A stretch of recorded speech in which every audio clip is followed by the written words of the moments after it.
And again, we did this by counting up all the columns. And now if we look at the inside of the triangle, the space in between the quarters are a little bit less.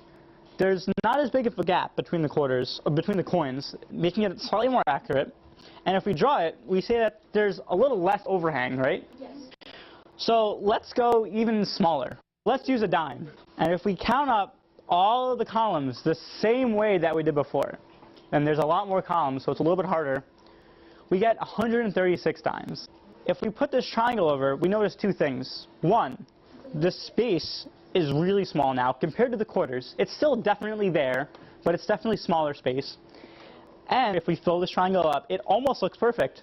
Yes. We know that there's a little bit of space inside that we have to deal with, but as far as the overhang is concerned, it's pretty much gone. Okay? It's still there, right? But there's a lot less. So now let's compare the three triangles we just talked about. The dimes is definitely the most accurate out of these three. We all agree? Yes.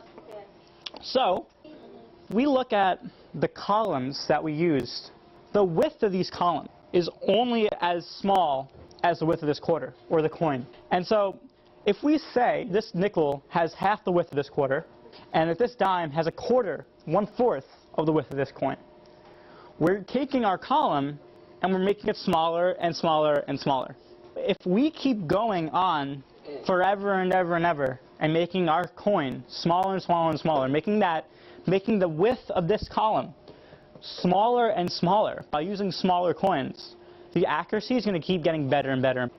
And if we make it infinity, our accuracy should be 100% eventually. So what would that look like? Well, let's take a look. This is a decent picture of what that might look like.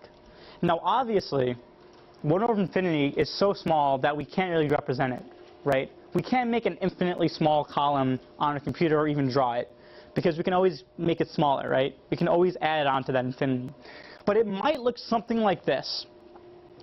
And if we zoom in to this corner over here, we have these columns that go up, right? And imagine that these are the width of our infinitely small coins. If we add up all these columns, we would get the area